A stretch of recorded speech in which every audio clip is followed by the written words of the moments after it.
You're listening to Ka-Pow, the pop culture podcast.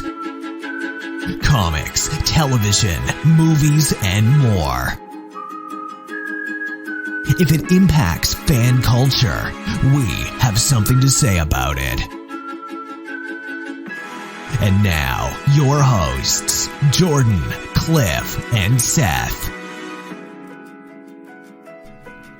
Join the pop culture revolution with Ka-Pow, where fandom meets conversation. No, you gotta say the other one. My name is AI Robot. Beep, beep, beep. We asked AI to write, what did we ask it? Write a slogan? Yeah. And that's what it Chat GPT. It wasn't very good. I like the other one. I added a moose. It got better after I added a moose. All right, so Seth, whenever he does anything with AI, he asks us to add a moose. And it gave us, get ready to have your mind blown like a moose in a hurricane with Ka-Pow, your pop culture headquarters. I love that. That's get ready to have your mind blown like a moose in a hurricane. I don't know if we can live up to that, but we're going to try our best. My name is Jordan Lowe. Cliff Barnes. I'm Seth. Guys. You know what today is? What? Before you'd have an anecdote. It's Friday. Let me think about it. It is. I do know this. It's the anniversary 6 years ago. This day in KPP history. Can you guess what happened on this day? Oh my God! In KPP history. 6 years ago. In 2017. Is this the show at Asylum? Was this the multi? Yeah. No. Was this? I don't know. Tough to guess. Was this Push 'em Tongue? On this very day, 6 years ago, Larry Hama shared our video on his Facebook. Oh, Larry Hama. Yeah, good friend of the pod, Larry Hama. The day who Larry we have all Hama met. became a friend of the podcast. Friend of show, Larry Hama. That's. I did. Logan had just come out, and I made a little video. Yes. Comparing some of the comic book. There was a character in that movie that may have I miss those. I do too. I think that was the first one I ever made, and then it was shared by the guy I was talking about. So there was nowhere to go. That's pretty good. It was all downhill from there. You peaked. You peaked too early. It's all right. That happens. Oh, I know that the saying that if there's an asshole everywhere you go, you might be the problem, but I continuously run into problems everywhere I go or try to do business at. I had the whole kerfuffle at the post office, but then last week I tried to order a pizza. Okay. Yeah. And at first I wasn't even going to say what business it was because I'm not trying to dox this any pizza joints in town. I'm going to say this was Smitty's because I don't really blame Smitty's as much as I do the dork that answered the phone. So I don't know who it was. So blame the dork.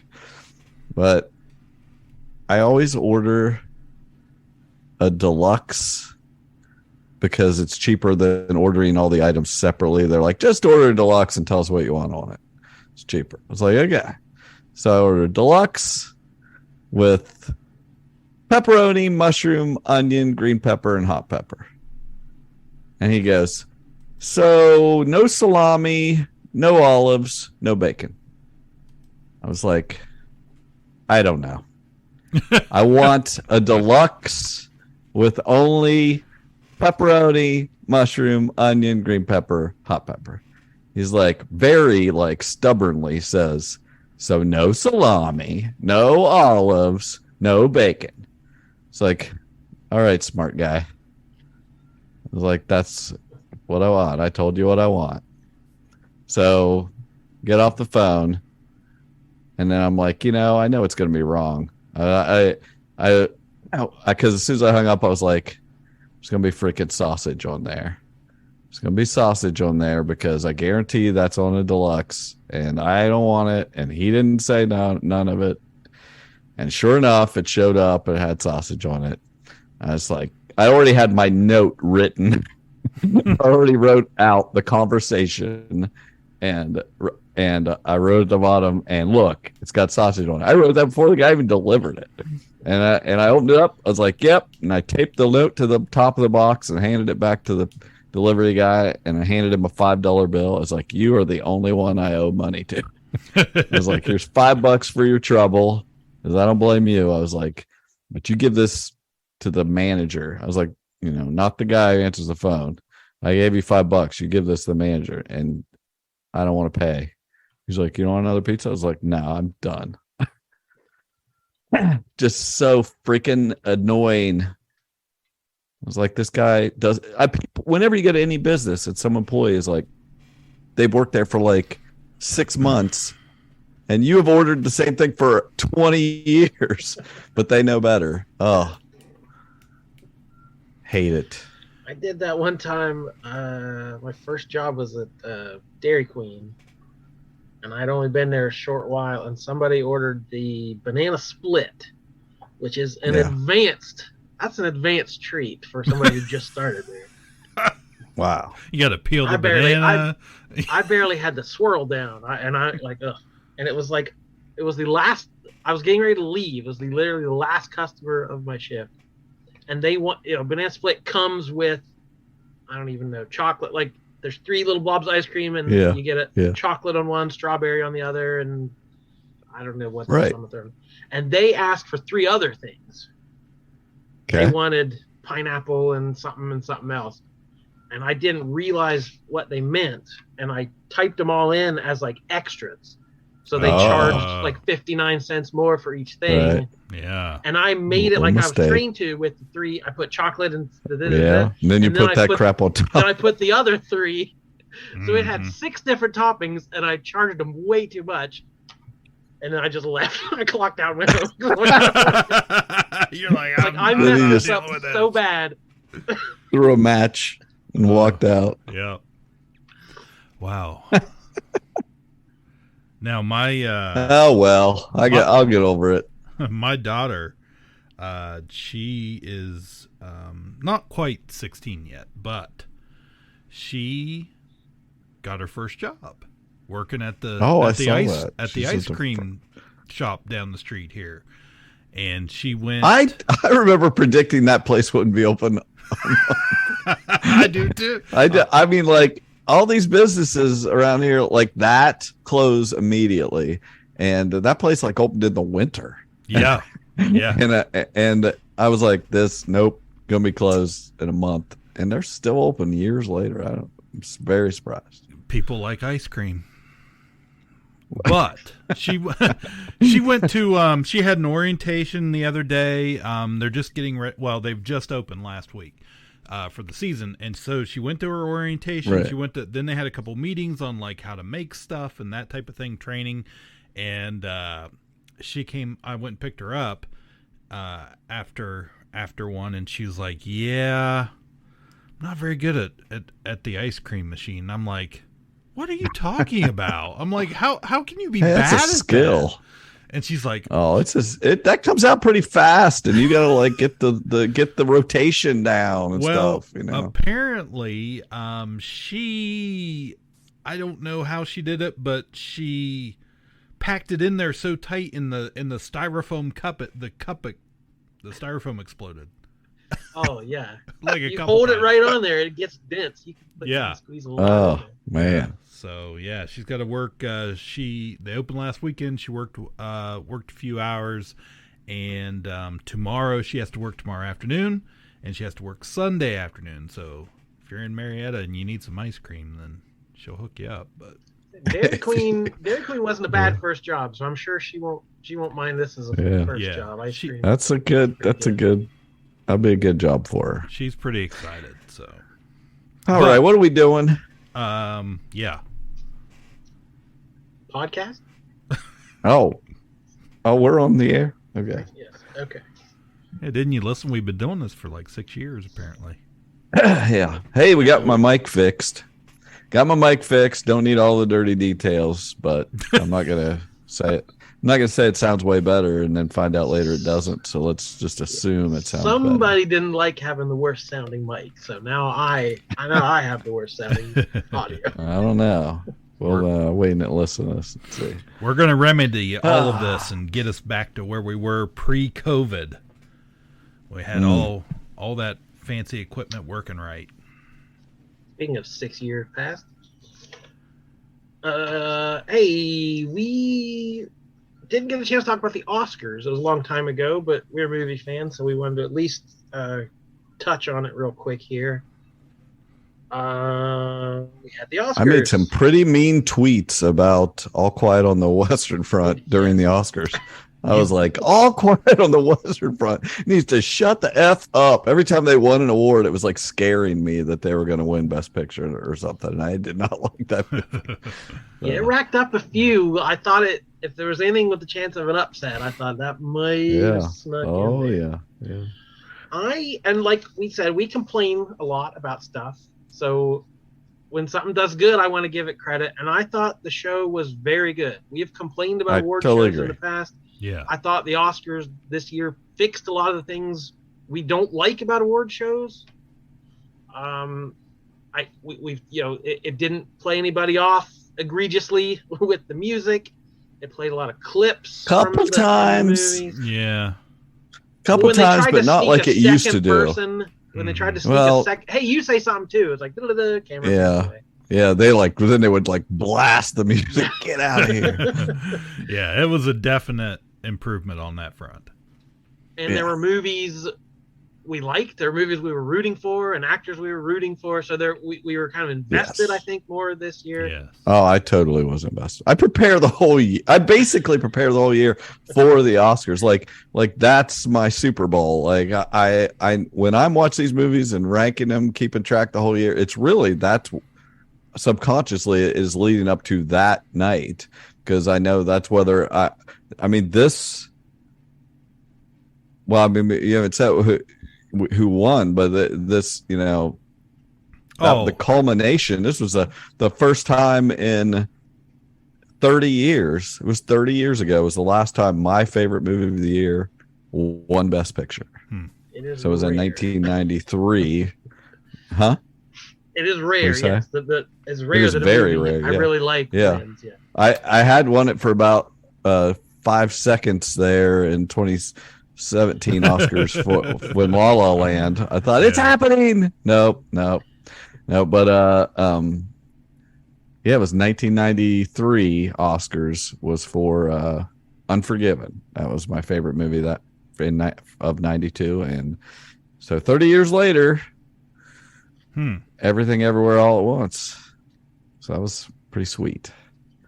My only gripe, I would say, is that I'm not a fan of Jimmy Kimmel. I don't think he was terrible, but there's also that need, you gotta go out and roast these celebrities like that. I don't know when and why that became the thing. Let's knock Tom Cruise down a peg, and it's like, okay, we get Ricky Gervais does that at the Golden Globes or whatever, set that precedent, but it's like, I'm not if you're watching that, you like Hollywood and you like movies and celebrity, you're not there to screw these rich people. A little teasing, whatever, but it's a lot goes a long way, especially at these very, the Oscars are the classiest. They're the top, at the Golden Globes, everybody's eating and drinking, or, the People's Choice Awards or whatever, nobody cares about. But the Oscars should have some amount of class. Nobody cares what the people want. Wow. I totally agree. I want this to be taken reasonably seriously. There's got to be some wit as an MC, but I want to see clips and people to, flash back to old movie clips here and there. I could use more of that still. We could improve still upon what they did, but it was by far an improvement, so. A couple pieces of trivia. Ooh. This is the first time since 1935 and the 7th Academy Awards that the Best Actor race was entirely first-time nominees. So everybody as a Best Actor was their first time. And it's the first time since 1977 that 2 films each earned 4 acting nominations. So Everything Everywhere and Banshees each had 4 nominations for actors, and that doesn't happen that often. Banshees got nothing. Nope. There's a lot of films that were just shut out completely. Elvis was shut out. That was fine with me, but Banshees was right up there for me. Like, man. Hey, can I tell you that Carly watched that movie? Which one?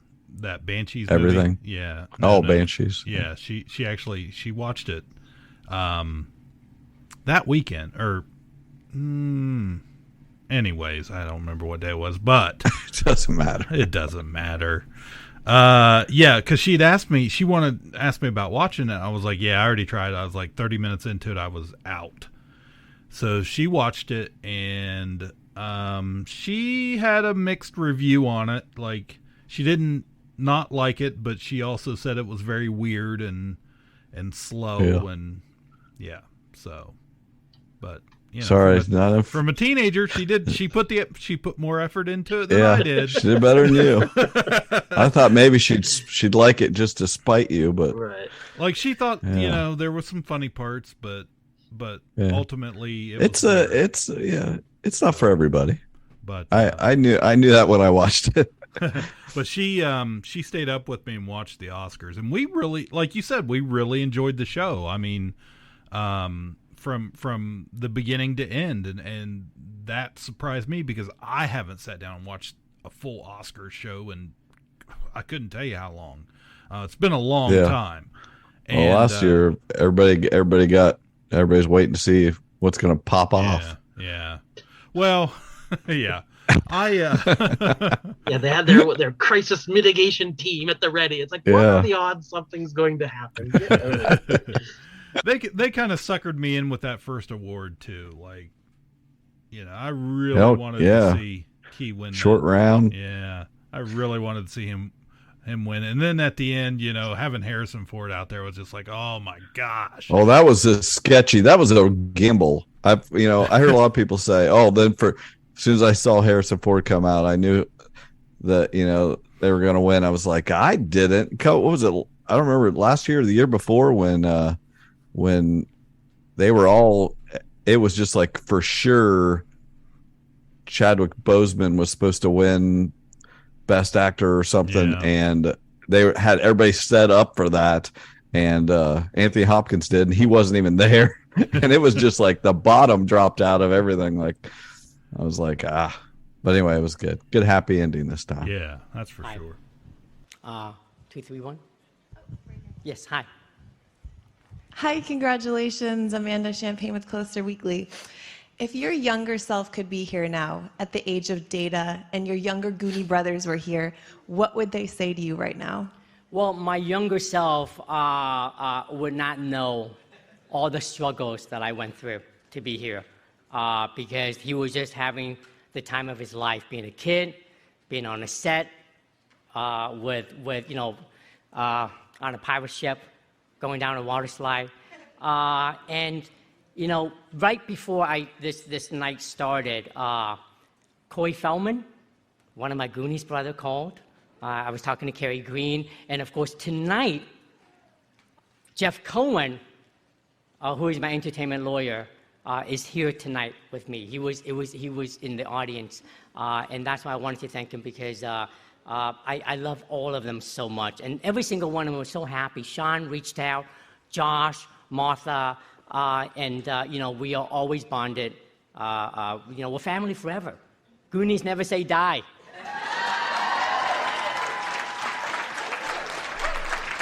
Kate Blanchett has just appeared this year in Tar, making it her 10th Best Picture nominee that she starred in, extending the record she set last year. That may have been the best thing I've ever seen her in, like her best performance. I feel like she just picks like this is going to be an Oscar contender. Let's do that, bro. I don't know if she does anything fun. Judd Hirsch. I had fun. Judd Hirsch was like an animatronic. He looked like a Muppet in Fablemans. Like he was the 5 minutes he was in it. I loved him in it. I think my review on Letterboxd was even just about Judd Hirsch, but he's not in it enough to win an award. So it was set a record for the longest period between Oscar nominations. So he was. What was he nominated? He was nominated in 1980 for Ordinary People. So 42 years between nominations is now a record. Okay. And at age 90, John Williams now holds the distinction of being the oldest ever nominee for The Fabelmans. And he is also the most nominated living person with 53 nominations. Crazy. That's a lot. Now, he's the won like 4 or 5 leader, times. do we know who the all-time leader is who is not living? Walt Disney. Not living. Walt Disney. Yeah. Oh, of course. 59 nominations and 22 wins. Hey, did you guys know that John Williams' son sang the Never-Ending Story theme? Is that some kind of Nepo baby thing? And he Never ending Nepo baby. Yeah. He also sang the theme to Gummy Bears.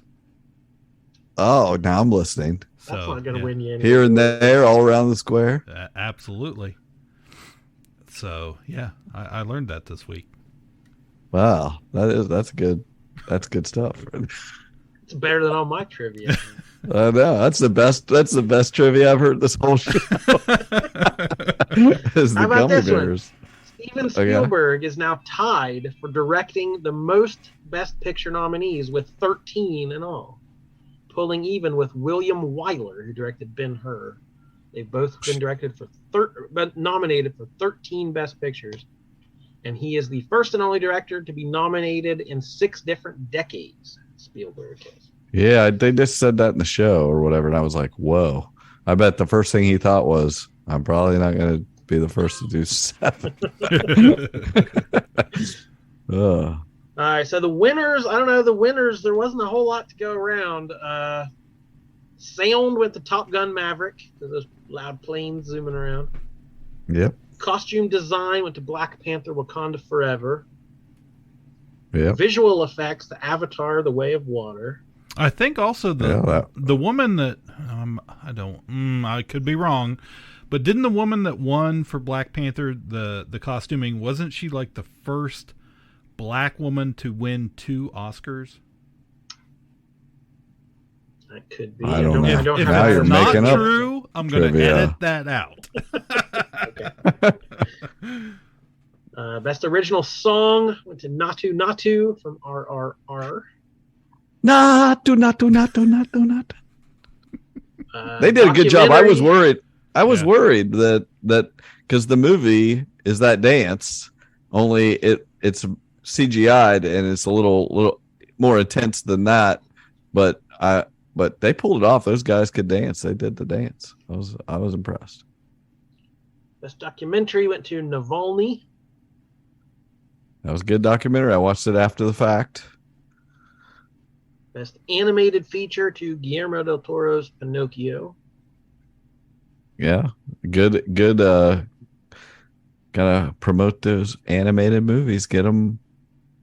Start taking them seriously. They need to have a category for voice. Yeah, they do. Performances. Mm-hmm. Like Otherwise, Jenny Slate should have been nominated for Best Actress for Marcella Shelby. There's not a category for someone like her. No. Adapted screenplay went to Women Talking, Sarah Polley. Yeah, and then I like Sarah every Polley. other award Did not love Women Talking. 3 movies picked up every other award. Yes. So All Quiet on the Western Front. It was obvious they won Best International Film because they were already nominated for Best Picture. So obviously they're going to win International. And they won Original Score, Production Design, and Cinematography, which made sense, kind of the technical awards. Just, they liked how that movie looked and everything. Then The Whale got Brendan Fraser his Best Actor award, and it won for makeup and hairstyling.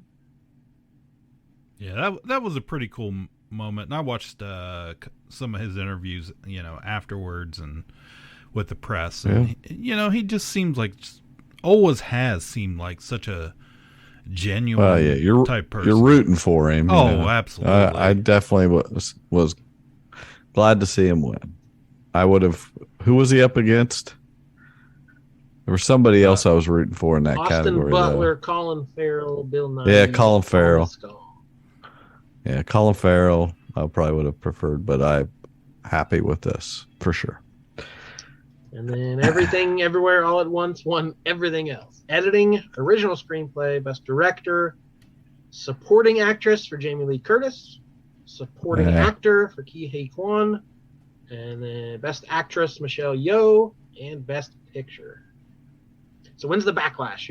Now everyone's going to hate this movie, right? It won right now. Jamie Lee Curtis should never have won that. That was a Lifetime Achievement Award or something. Like, she was totally fine in that movie, but come on. Carrie Condon was amazing. Even Stephanie Sue should have won over her. Yeah, there was a supporting actress in the same movie that was even that did a better job than she did. But they were, again, the energy was the energy and the. Well, she's become your mom, everybody's mom. Like, you're like, she's embarrassing. Like, every time I see her, I saw her through the award season, she was like obnoxiously excited, and she was just very much like a embarrassing mother the whole time. Have you eaten your yogurt? Are you regular? Yeah. Mom, you get your boobs out too much here. Little, could you cinch it up? Forgot your cinch. It's just a bit much. She kept, whatever. Happy for her, I guess. I did want to mention, before we move on from the award show, the Independent Spirit Awards, which that is my favorite award show of the year. I've been watching that going back to probably high school, whenever IFC had the basic cable. It was not on IFC. I watched it too, and that was ridiculous. The channel wouldn't be.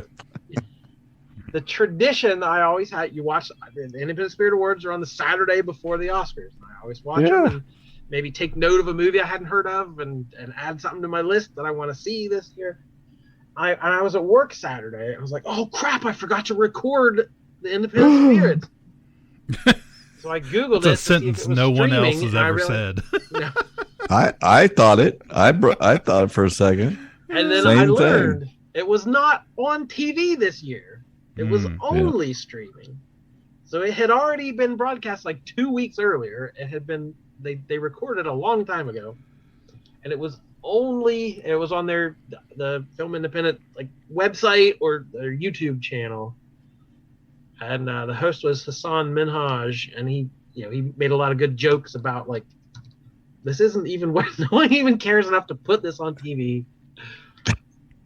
IFC's doing reruns of that '70s show and 2.5 Men and stuff. But I know that era has passed, but I don't know. I always loved that broadcast because it did the same thing. It just let you talk for as long as you want to. It was very casual. Everybody's drinking.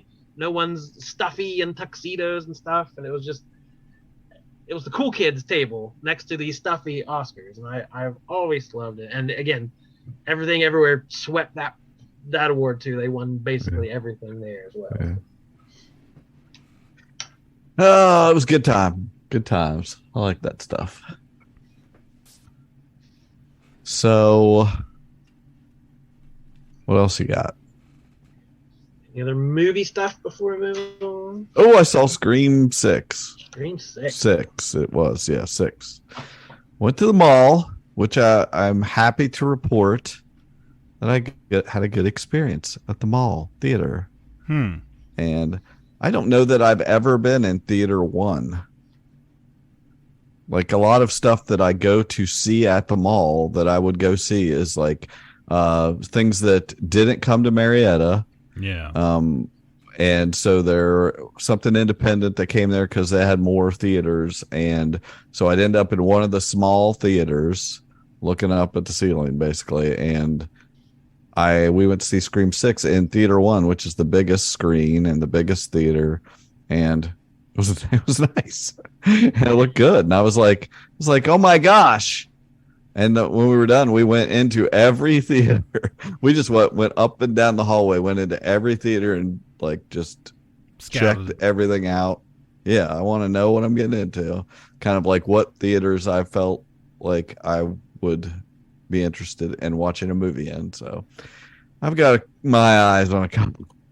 But anyway, I'm a little more happy with it. Now, we're gonna go see John Wick in Theater 1 this weekend. So anyway, Scream 6 was a Scream sequel. If you like Scream sequels, and I'm not saying if you like Scream, because the first movie is far superior to the rest of them, but this is right on par with all the other Scream sequels, and we had a good time. It was just as ridiculous an ending as every other one of them. So no complaints from us. Good stuff.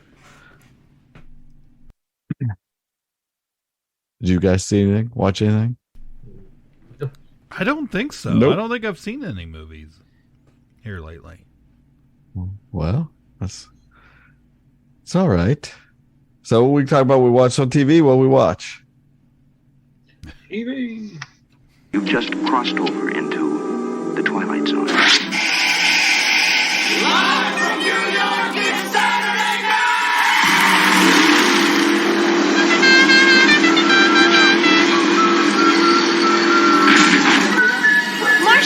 Marsha!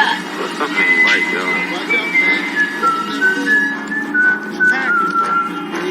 Yo, come on, yo, Romeo's coming, man. I'm Prison Mike. You know why they call me Prison Mike? Beavis, please sit down. Are you threatening me? I am Cornholio. First sign a youngster's going wrong, you got to nip it in the bud. Nip it. And I'm sitting there with Woody, and I turn to him and I go, boy, these pretzels are making me thirsty. Picture it. Sicily, 1939. What you talking about, Willis? Won't you please? Please won't you be my neighbor? My neighbor. Afternoon, everybody.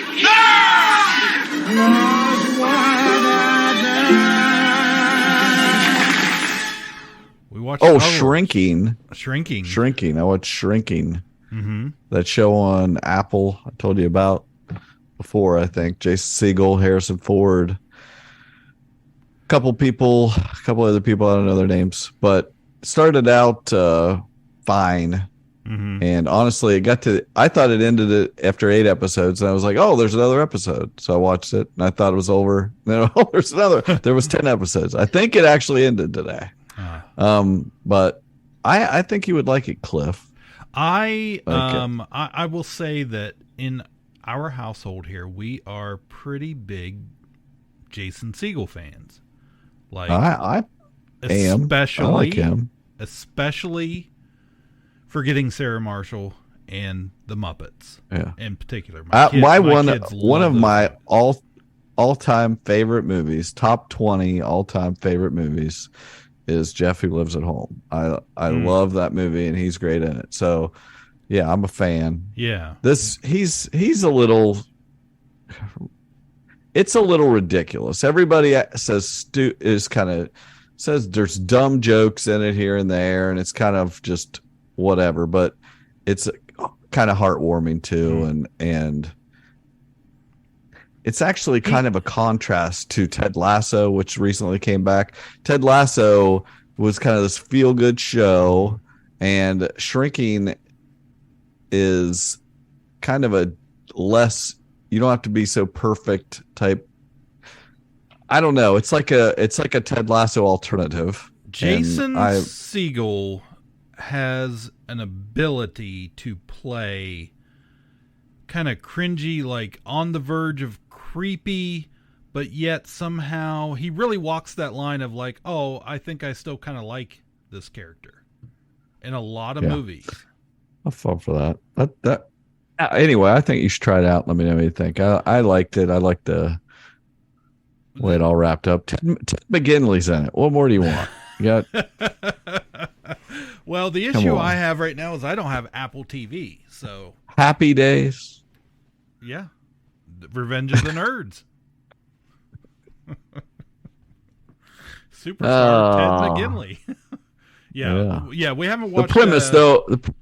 The premise though of Shrinking is he's a psychiatrist or psychologist. I'm not sure. He and Harrison Ford is also, and this other actress, I can't remember her name. Sorry, but she's good in it too. And his wife has died, and it's kind of them all supporting each other, and lives are intertwined. Harrison Ford is a little annoying in the early episodes, and all obviously curmudgeonly and stuff, but I feel like he loosened up further on into the season, and I liked him better. Yeah, we just don't currently have Apple Plus. Oh, I started that Hello Tomorrow show on there and gave up on it. Like I thought that was going to be cool. I could not get through that show. We were watching it earlier. 2 episodes, I think, and just is like a, I don't know. It's not worth getting into. I didn't like it, so yeah, I quit. Yeah, I mentioned to Alicia the other day about Ted Lasso season 3's out, and she's like, "Oh, okay, let's watch it." And I'm like, "We don't have Apple right now," and she's like, "Well, we have to get it." And I was like, "Don't you have a job?" That's what she said. I was like, "Well, can't we just maybe wait a few weeks at least until like most of the episodes are out, and then we don't have to pay for it for like 2 months." Or 3 months. Hey, that's whatever. A plan. I've been there. I do that stuff. Yeah, I'm trying to hold out. We'll see how it goes. Do the rotation. I'm waiting on Paramount Plus right now till they build up some episodes and some stuff. Last of Us ended. Did we all? Well, you didn't watch that, Cliff. You finished that, right, Jordan? Yes. I was happy with the ending of this first season. Of course, when we did our video games thing, this was in my top 10 games of all time, and played the sequel, and it also was right up there. I just loved both of those games, but they ended this first season just exactly like the video game ends, and which was satisfying to. I mean, it's what you want. You want them to do that, and it to work in its way as well, companion piece, and it was great. It was really good. I liked it a lot. Although I don't say this about almost any show ever, I feel like it needed more episodes. It needed a few more hours. Yeah. Because it went from, I'm stoic and you're not, you're just cargo to me. You mean nothing to me. To hugging her and calling her baby girl. Yeah. Happened fast. And yes, in the show, the time jumped months. They spent months and months together. I get it. But I feel like it just needed some more. And I don't want it to turn into Walking Dead. I didn't want it to be zombie killer of the week or whatever. But I just felt like it needed a little bit more to lead up to that ending and really make it pay off.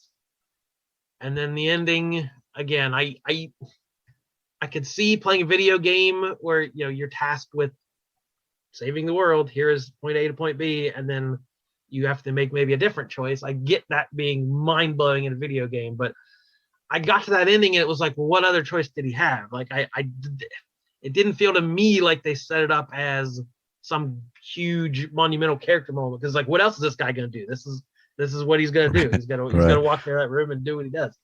So I liked it a lot, but I don't know, maybe my expectations just after hearing, it's going to blow you away. The ending's amazing. You'll never see it coming. Maybe it was too hyped up for me that I was a little that's it. Yeah.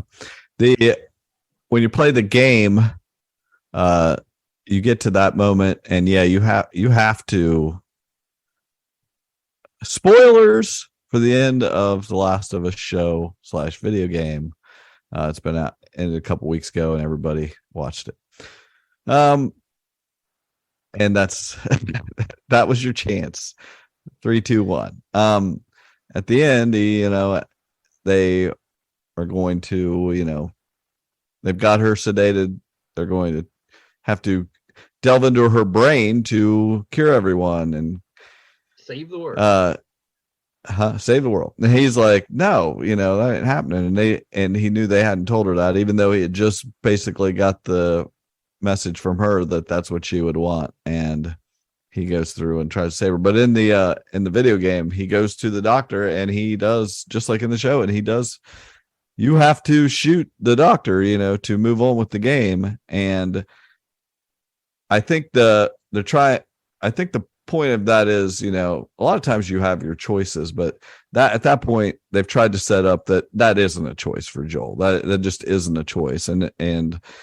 But I listened to a interview with Neil Druckmann, the creator, and he was like, yeah, so many people, I'm just getting the same discourse I got when the video game came out.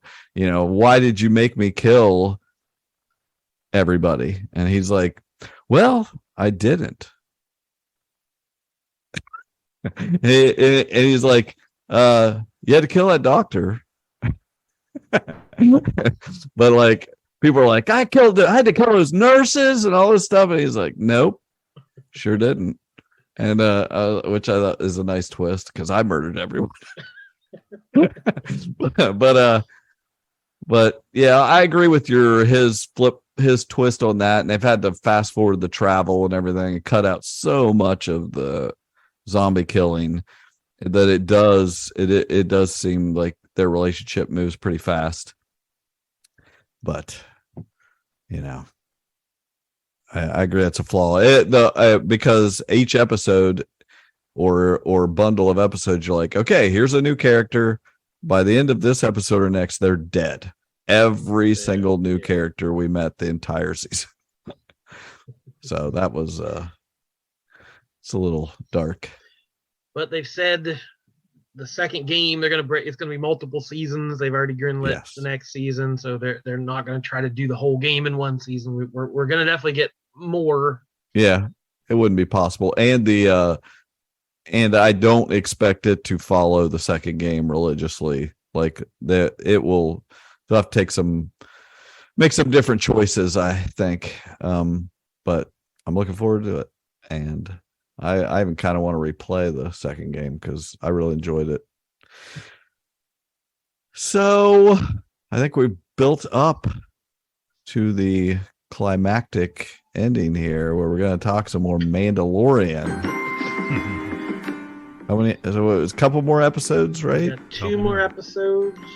I can do the plot breakdowns if you want me to. Yes. You can just interrupt me whenever you have something to say. That's what we'll do. Do it. All right, so we left off the third episode of season 3, chapter 19, The Convert. People hated this episode. I didn't remember what happened. I'm excited. I like being on the other side of this. When we do Riverdale, I gotta give the breakdown, and this is a surprise for me. All right, so it begins with them waking up in the mines. We had just taken a bath with the. Oh yeah. And Den says, I am redeemed. And Bo-Katan says, can we leave now? So I don't know if she's not buying it or it's like, I want to get away from this scary monster in the water. So she wants to leave. Maybe a little bit. But she questions him and he didn't see anything under the water. So she's the only one who saw this big creature in the depths. Right.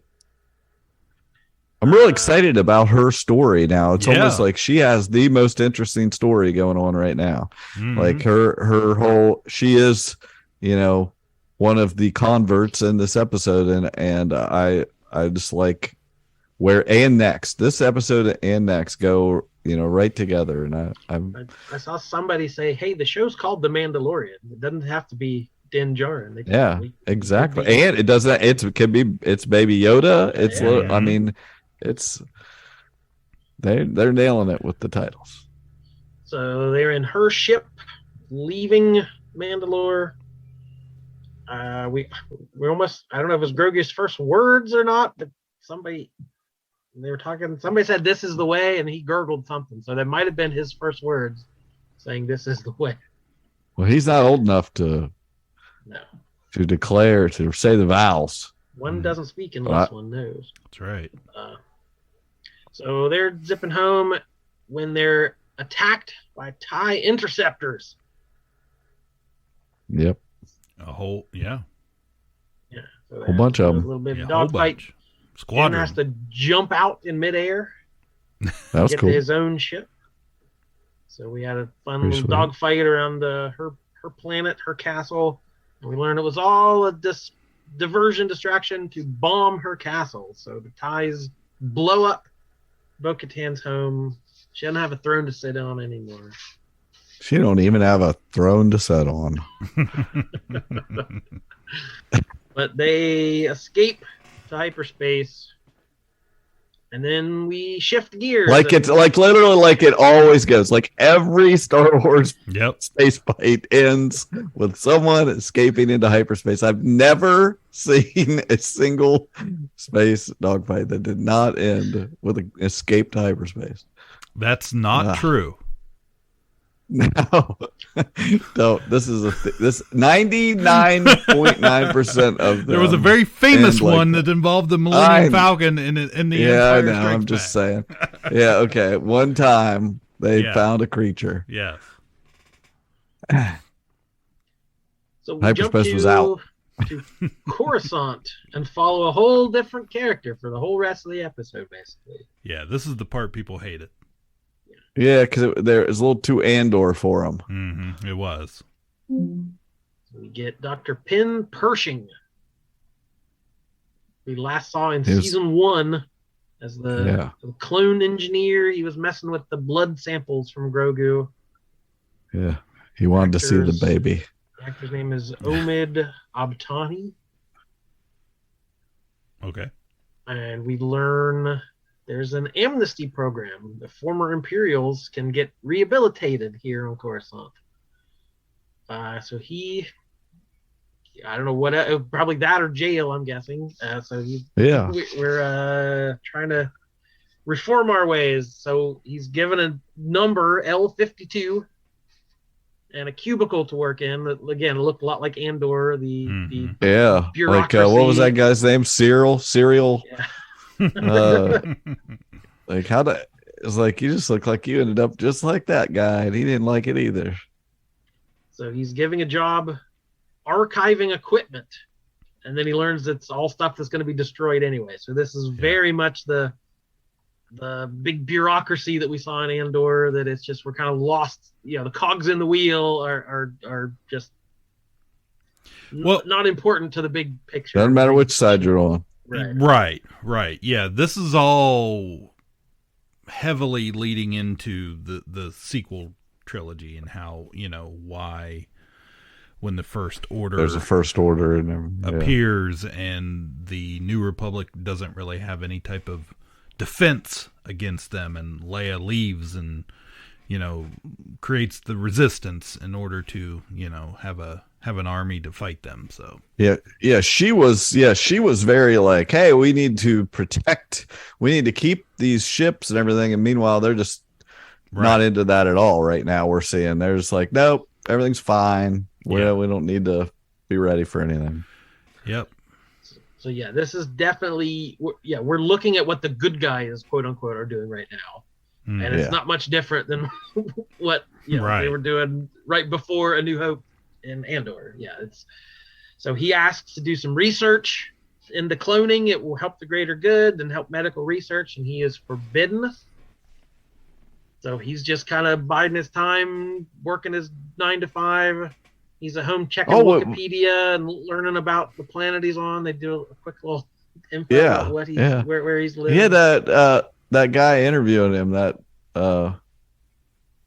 robot or whatever. Yeah, he's got to check in, and they ask him, "Are you having any feelings?" Therapy droid. Yeah. It was very like asking questions but not caring what the answer is. Like, just as long as you're not getting uppity. Yeah, there's no nuance. Like, it's obvious he's struggling. And we're not giving you therapy. We're making sure you are just doing what we tell you. Yeah, just checking the boxes. So he runs into some other folks in this amnesty program. drinking, which my brother was very happy to see. He called them the little hug juice boxes of the Empire. Like those little, you remember those little barrels of juice with the foil tops? Oh, yeah. Those yeah. little things. Like, happy to see those exist Sweet. in a galaxy far, far away. So Okay. there's all these former Imperials, and he recognizes one who also worked for Moff Gideon, Elia Kane. A lot of Moff Gideon talk. Like he is so eminent in this season. Like, I mean, I don't feel like we got maybe another episode or two. He's going to be up our butts. Like, I mean, hey, somebody had to send that squadron of interceptors. Oh in. yeah. Who else wants to bomb? Looking for the Darksaber.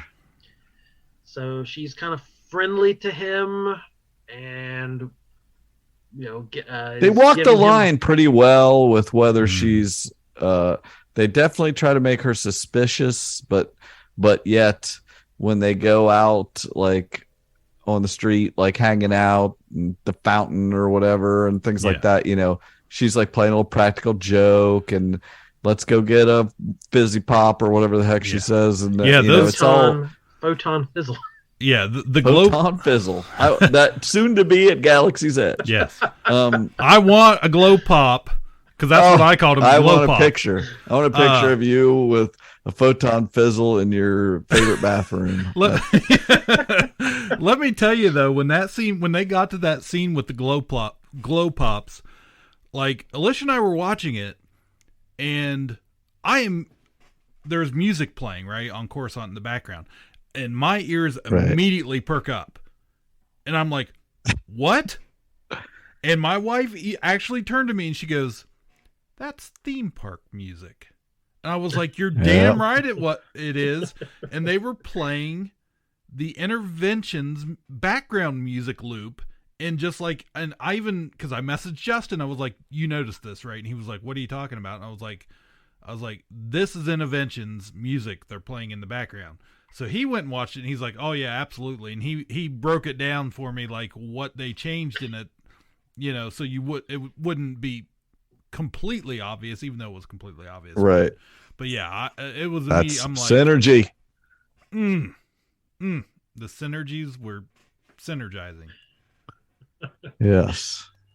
So I thought it was obvious she was trying to lead him somewhere. I assumed it was to some pod of Imperials that were still doing evil stuff or still even working for Gideon.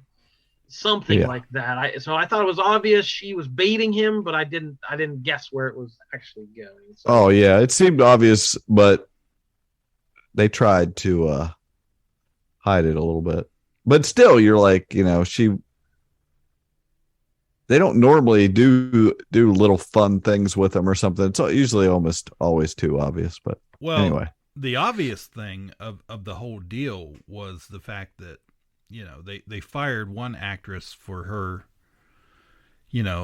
opinions, basically, a big strong woman, and they've replaced her now with another rather strong woman who has much the opposite of opinions publicly. So I was like, okay, putting a little statement out there.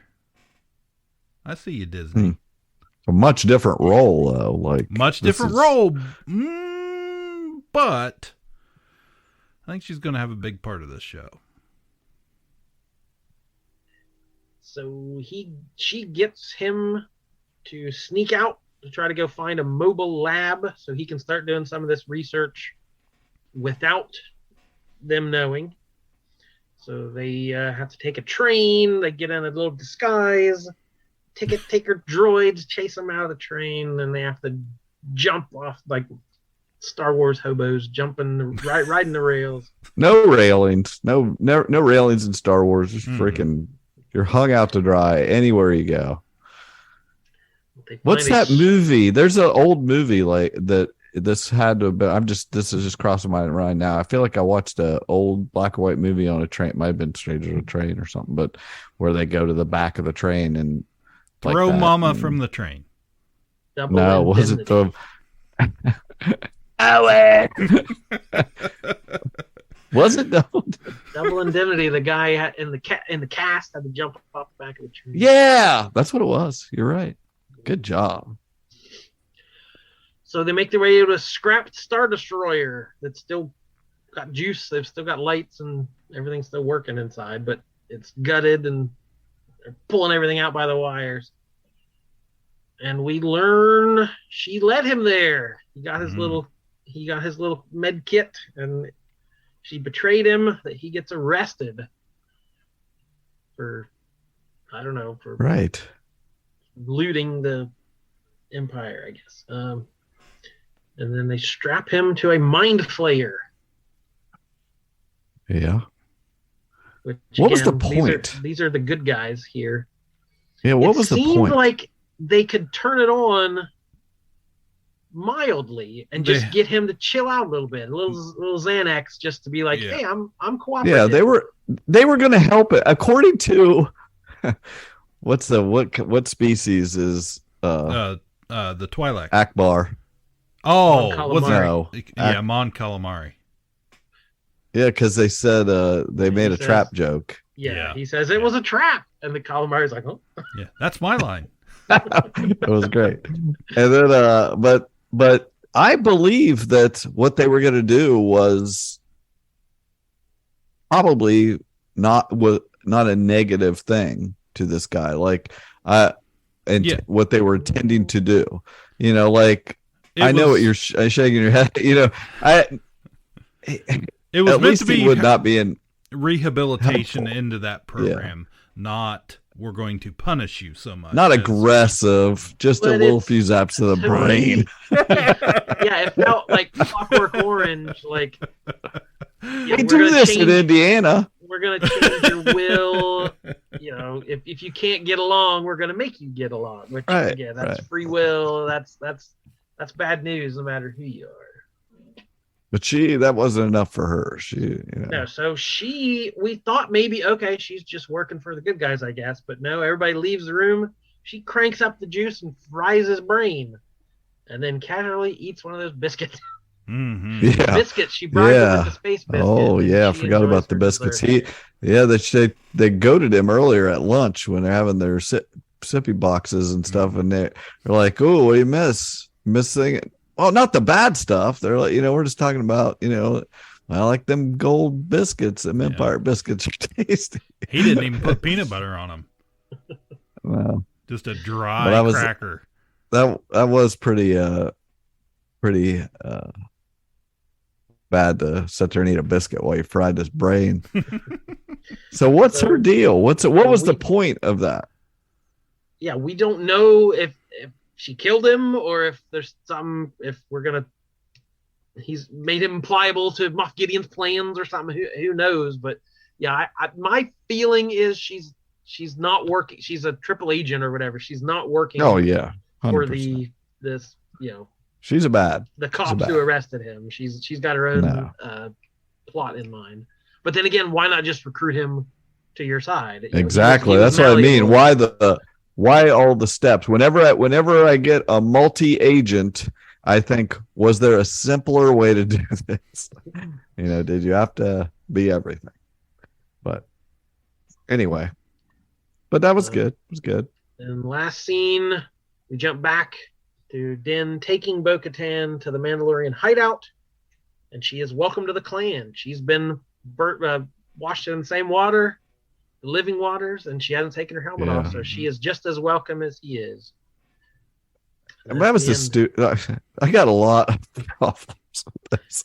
Like, as we get into the next episode, like, when they said that sounded so stupid to me when she was like, well, and have you taken your helmet off? Nope. Well, it's like, I feel like it'd be more purposeful than that. You almost have to ask something like, well, did you even want to take your helmet off? Like, just because you kept your helmet on, there's just like, we found some stuff out in this next episode that really just pokes holes. It makes it sound even dumber every time I hear this helmet talk. Like, it's ridiculous. Yeah, I don't know which way she's going to go quite yet. I think I do, but I'm not sure. yeah, I mean, obviously, even Death Watch during the Clone Wars, they removed their helmets. They took them off all the time and looked at each other, and they knew what everybody looked like. And this is a children of the Watch. This is their thing, as far as the deal with the helmets and the armor and all that crap. So, yeah. But I feel like it's moving slowly enough. She's not just automatically converted. Like, yeah. I do too. She gets a chance to see their culture, and she saw a mythosaur, and she's being won over. I don't think she's there yet, but she's in the process of being won over. Well, I like the pace they are going at with her and her. Definitely, I totally agree. They haven't even mentioned Satine yet. Satine was the ruler of Mandalore. She was a pacifist. Those people, they had moved beyond all of this, weapons and armor and all that stuff. And, which makes me kind of wonder too, like when she's talking about in the next episode, when she's talking about her dad and like, how proud he was of her to watch her, bathe in the living waters and take the creed or, say the creed and all that stuff. So I was trying to remember, like,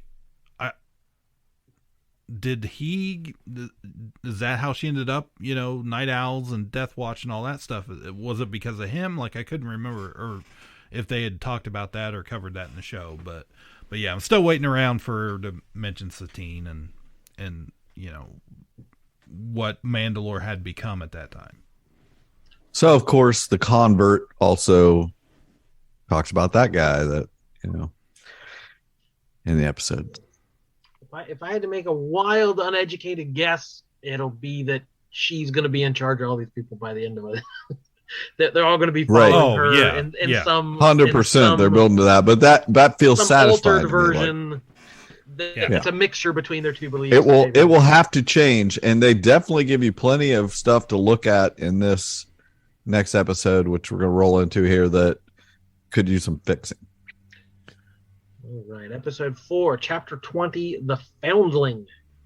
Oh, all these names are the something. Ton of foundlings in this one. Directed by Carl Weathers.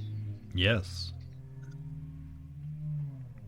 So it kicks off on the beach. We're back at the clan's. This is so stupid. Place.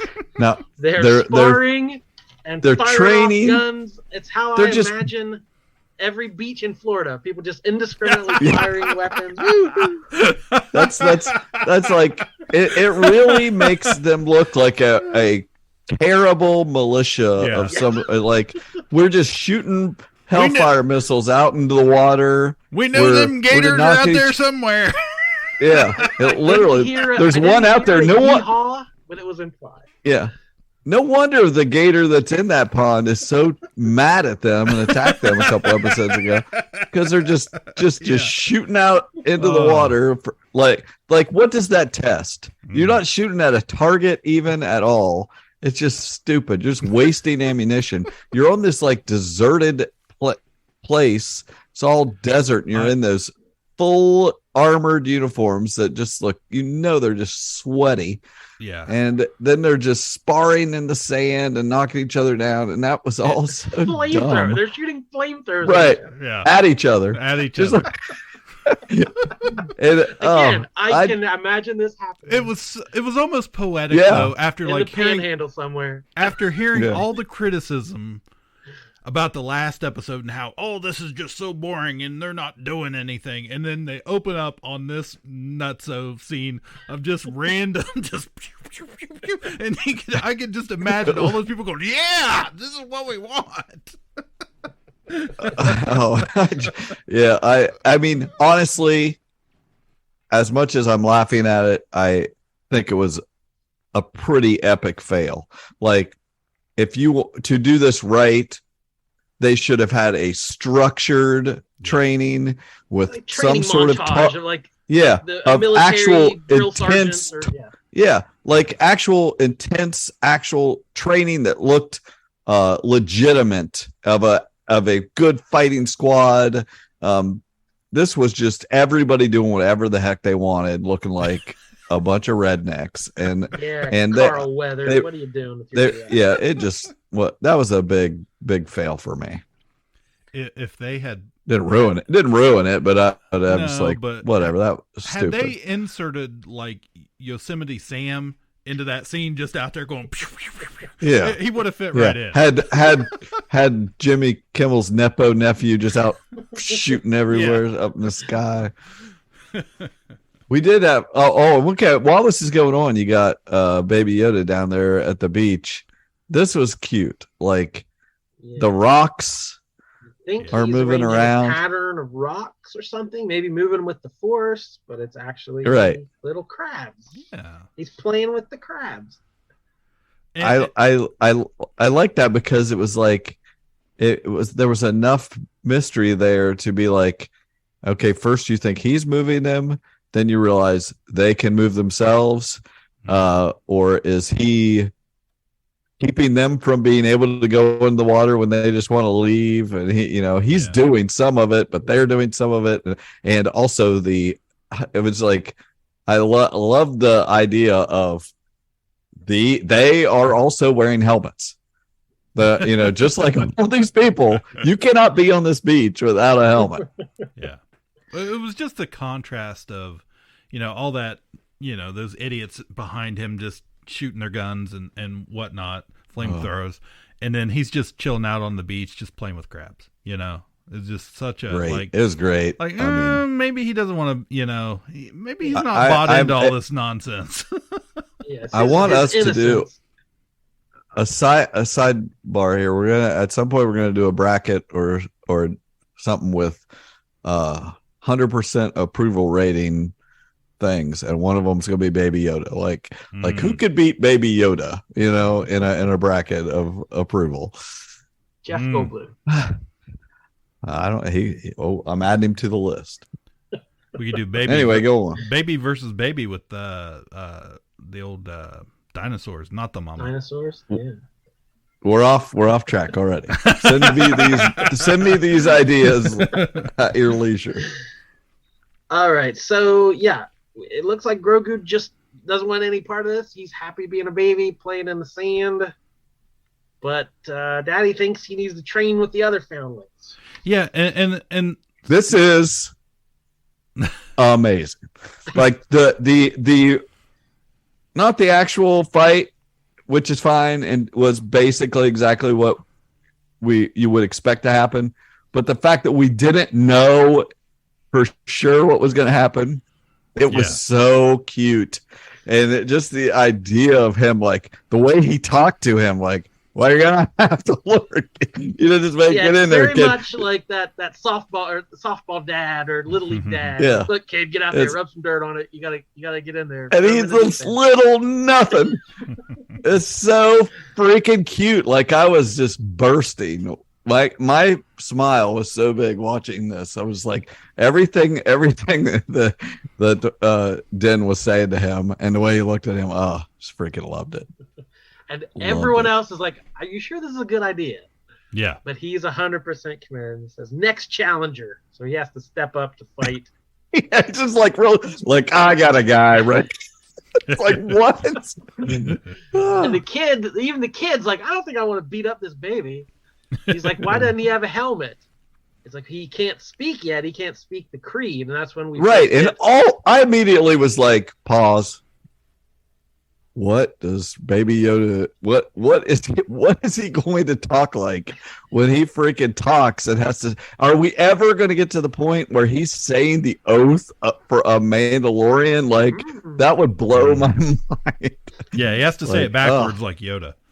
Yeah, does Frank Oz have some Nepo kid we can get to do the voice? I was just like, what? He has to say something. He's going to speak someday. So that's when we get some other piece of Mando wisdom. One doesn't speak unless one knows. And they all kind of nod their heads like, yeah, that's an accepted thing. So, yeah, if he can't say the words, he's not expected to have a helmet yet. But he is expected to know how to fight. So they get the training dart. Exactly. None of this other stuff. You better be able to fight on this beach. Against Jimmy Kimmel's nephew. His Nepo baby. If you were mad about Jimmy Kimmel doing the Oscars, what do you think about his Nepo nephew out here fighting Baby Yoda? Shoots Yoda with 2 darts. I don't like him at all. So yeah, Grogu does nothing to stop the first 2 darts. It's little Mr. Looks up at Dad. Yeah. Oh, looks up at Dad, just sad. Do the crane technique, baby. Do it. So he flips around, pegs him with 3 darts. Winner, LaRusso. Exactly. Put him in a body bag.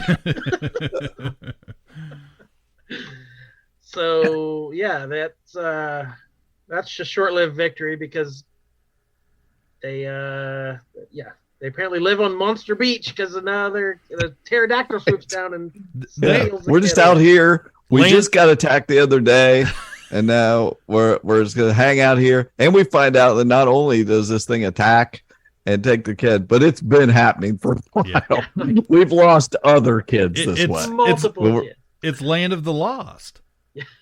That's where they live. That's the show that I knew that Saturday mornings were over. When Land of the Lost started, I went outside. I'm done. I did not like Land of the Lost.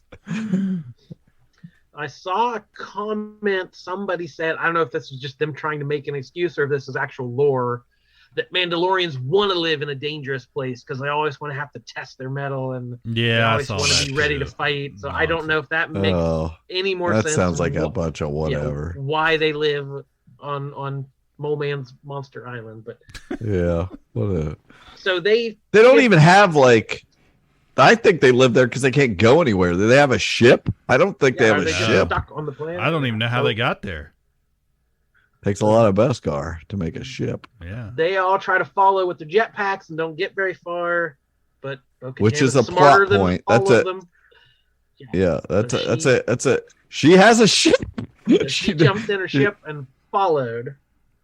Found its nest. So she's got a plan. All right. So I'm glad somebody does. The guy's just going to go, my kid's going. Yeah.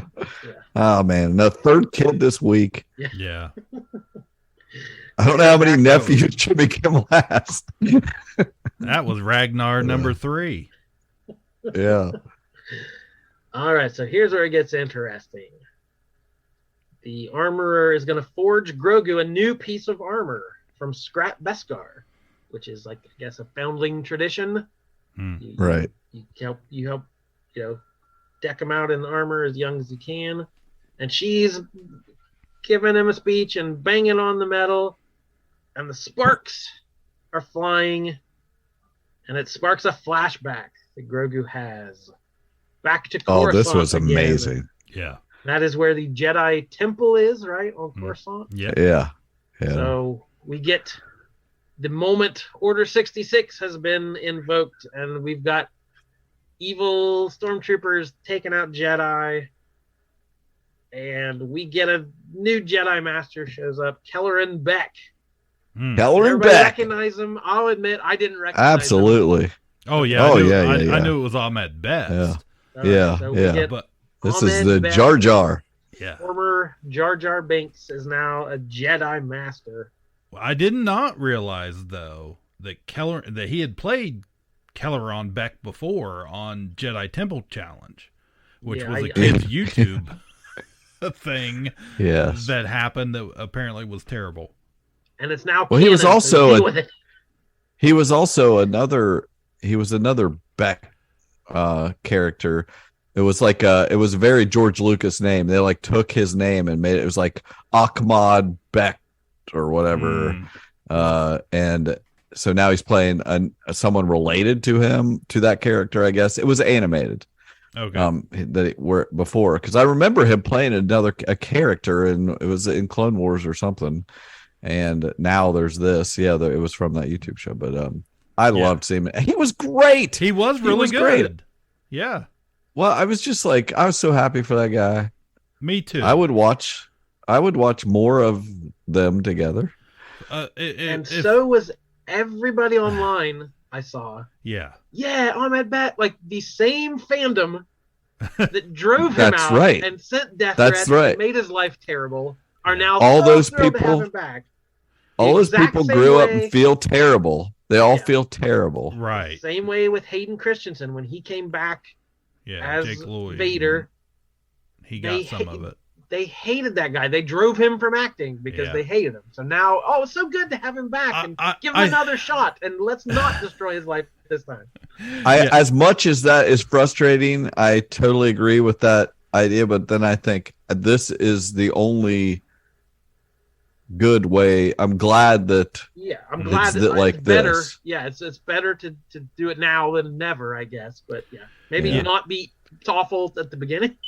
Yeah, right. I would agree with that. Yeah. When's Kelly Marie Tran get to have her moment as come back 30 years from now? Yeah. Hang out. Yeah. Do some 30 years from now. Jedi temple challenges. Yeah. No, I do think everybody felt really bad. Of course, all those years ago, but he was pretty public in letting it know how it affected him later on. And, he had suicidal tendencies that he admitted to, and that made it kind of, I hate to say it made it special, but yeah, I mean, it you felt good for the guy. So to be able to have hopefully that led to maybe some people rethinking it of like, I was just making comments on the internet. I didn't realize it would affect an actual person. So yeah, maybe he did make a difference in some way. Hopefully. Yeah. We hope so. Yeah, I didn't recognize him. I'm like, that's probably somebody. But it wasn't until the credits I saw him like, that guy. So, okay. That guy. So, yeah, great scene. Chase scene, whipping out the lightsabers, taking out clones. Yeah. He had that character, I want to say he had a purple lightsaber before. In the show, or am I thinking of the animated thing? I can't remember, but they purposefully do not give him one in this because they're trying to stick to the only Samuel L. Jackson. But I loved just picking up random lightsabers there and fighting. That was great. Yeah, his that character apparently is he kind of had like some gold little detail on his robes, if you notice, and the speculation is like Jedi teachers kind of had that, adornment on their robes and stuff. So kids would know, young Jedi kids would know like who the teachers were. So I like to imagine that Representative Banks sent him on this mission. I saw that with like the ship they used was a Naboo ship. Mm-hmm. Like that could have been make up your own headcanon if we never get to it. But and the guards were Senate guards. So Senator Banks is out there saving the day. Yeah, that's a nicer ending than the sad juggling clown thing we read a few years ago on Naboo. All right, so the flashback ends. We come back to Grogu, and like his little face, there was so much emotion on that little puppet. Like him coming out of that flashback, like he was having a moment. There. Yes, I agree. It was a moving performance. Yeah, that's some advanced I was impressed. AI right there. Yeah. All right, so the plan, we gotta save this kid eventually. So we camp out for the night. Like we're in no hurry. We'll do it in the morning. I'm sure he's fine. And so I was like, this is so effing stupid. They're like, okay, we're gonna eat. Well, how do we eat without taking our friggin' masks off? Well, everybody goes and hides somewhere and eats, and you get to stay here because this is your posse. And as soon as we all go hide to eat our gruel, you can take your helmet off. And I'm like, guys, how do you bang it out? That's all I want to know.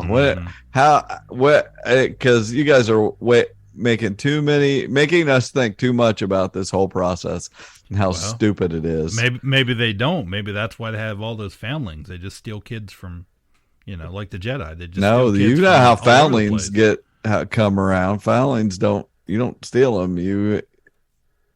I mean, you can't do that with a helmet on. I just hate the whole premise. the whole leaving the helmet on thing all the time is the dumbest thing I've ever heard, and I just hate it. I think it was a stupid idea that they've started with it. But I will say this: I'm one of the people that prefers them keeping it on for all these scenes, because somebody's like, "Oh, you pay for Pedro Pascal, or any of these people, and you never see their faces or emotion." I think they have done an amazing job of just having the helmets on and getting their emotions across. Like I love it. I do not have a bit of problem with that. I hate that it is a thing. It's more just, to me, it's more like the absence of watching these superhero movies where, Spider-Man has to take his mask off, Captain America has to take his mask off, so we get what we're paying for. It's more just like the more reality of it. You wouldn't take your helmet off all the time, throughout the day if you were doing, a soldier. But I don't like that they have to keep it on. Yeah, it's stupid. I like Boba Fett way better before we knew what he looked like. That's how I feel. It is such a Star Wars thing. I totally agree. I loved Boba Fett my whole life. 50 years ago, some production designer 50 years ago created a costume out of scrap fabrics and thought it looked cool. Yeah. And we've spent decades since explaining everything. That's a Wookiee. That's a piece of Wookiee hair. And we got a Wookiee pelt. That's Beskar armor, and that's this logo means this. And it's everything in Star Wars was thrown together as cheaply as possible with scrap costume design. And it's like, nope, it all has to be dissected and explained at many years anyway. Hopefully Bo-Katan changes these rules and she comes to power.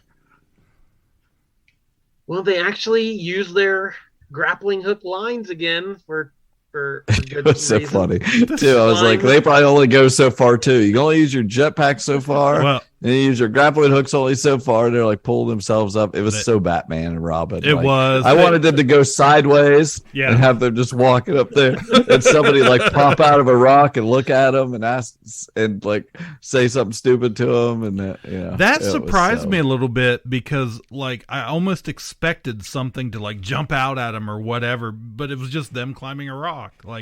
That's not very Star Wars.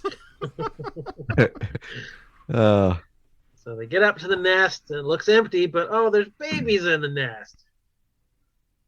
And they're loud and they call for Mama. And then Mama Pterodactyl shows up and regurgitates the kid. No slime. It's been in there for 2 days. He's perfectly dry. Totally fine. Thank God he had his helmet on. That's why you don't take your helmet off. That's right. You never know when it's you're a going to raptor. be ingested by a bird. So we get a fight. They use ropes some more. These ropes, man. They endless. They get the job done. So they tangle up the bird in the ropes. And like the ending of every Jurassic Park movie, they feed it to a bigger animal. And the alligator from before jumps up and eats the bird. Oh, that was exactly out of Jurassic World or whatever the first one was. It was so... Deus Ex Machina. There's always a bigger fish. That's what Qui-Gon true. said. So we saved the day, saved the foundling, brought 3 new bird baby foundlings back. Oh, what are they going to do? Because our dang freaking jetpacks only go so far. We need to ride these suckers. They'll go Next all the way. Challenger. They're going to fight these birds. That would be awesome. They're going to be riding those freaking birds by the end of the season for sure. And they're like, we don't have to worry about these jetpacks anymore. Yeah. We can ride a mythosaur. We can ride a raptor dragon baby. We learn that saving a foundling is the highest honor of the creed. Oh, well. That Bo-Katan's armor was damaged during the fight, so the armor is going to hook her up. And she says, hey, can I get the mythosaur on that? So it sounds like hell she's yeah. becoming a believer. So we got mythosaur drip on my armor. Yeah, well, Baby Yoda got the horn. What's that thing called? The mud horn. Mudhorn, because they're like Clan Mudhorn or whatever, him and Din. And so he got that, and then she got the Mythosaur. Because that logo belongs to any Mandalorian. Yes, yeah.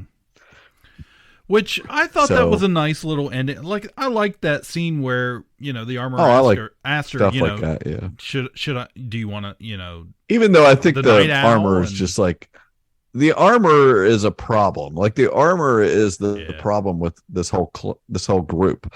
Like, she's just makes up all these rules, it seems like. I just feel like she's full of it.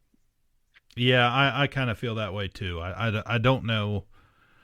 I don't know how long she's going to last. Like, yeah, they're going to have to find a new armor at some point here. She keeps running in after turtle gators with a hammer and a. She needs a boss. She needs somebody. She's got too much authority. Yeah. Like, I think once somebody like actually takes charge of this group, maybe she'll just stick to armoring. Don't know why I'm so worried about it. We're all caught up as far as we have seen. 4 episodes into this new season. It ended though. She what didn't she at the end say? Was basically told the armor. I really saw a Mythosaur. Yeah, she's like, yeah, visions and stuff. Yeah, we've all. She's like, no. She's like, no, I really saw a Mythosaur, like for reals though. And she's like, this is the way. Of course, she says, this is the way. I'm like, okay, I don't know what you mean by that. You just said it to be cool. It's cool ending the episode, but I assume she believes her then, and like this happens sometimes. And I don't think she does. No, I don't think she believes her at all. Oh, I don't know. But I don't think she did. But but I think she made it pretty clear she really saw one. Who at this point do you think is going to ride the Mythosaur now? Is it going to be Bo? I think it's Bo-Katan. I do too. Now I feel like it's her, and she's gonna have the Darksaber and ride the Mythosaur. It's gonna be badass. I'm gonna be like, yeah. Watch it. It'll be freaking Boba Fett or something stupid. No, he's already got his ride. He's riding that Rancor all over Tatooine. I think it's Bo, or I think it's Boba Fett. Grogu. Boba Fett could stay in there. Yeah, get Grogu on there on the didn't Grogu seat. He's got some. Yeah, he can. He's got animal. Grogu's the one that took out the Mudhorn, not Mandalorian. Right. He brought down the Rancor too, right? Yeah. So, he's the man. That's why you stuffed him in there. I got a challenger for you. This little sucker took out a lot more than some late night talk show host Nepo nephew. Oh, shoot. All right, we got to wrap it up. Yes. It's a long episode. That's it for us. We'll be back with more Mando and more TV and more everything soon. My name is Jordan Lowe. I'm Cliff Barnes. I'm Seth. Thanks for listening. Bye forever, though.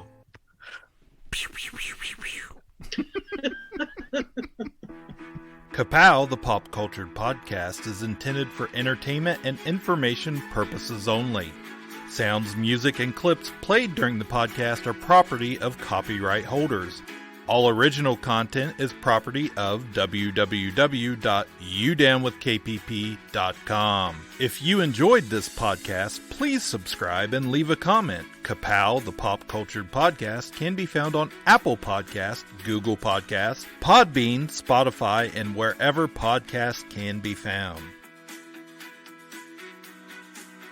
You can connect with us through social media on Facebook, YouTube, at the Ka-Pow Podcast on Twitter, or email the show, Ka-Pow, the pop cultured podcast at gmail.com. If you really want to go the extra mile, join our Patreon at patreon.com/udownwithkpp for special content and access to Patreon-only benefits. We are grateful for anyone who chooses to contribute, but please know that most of our content will remain free. So please continue to like, comment, and share.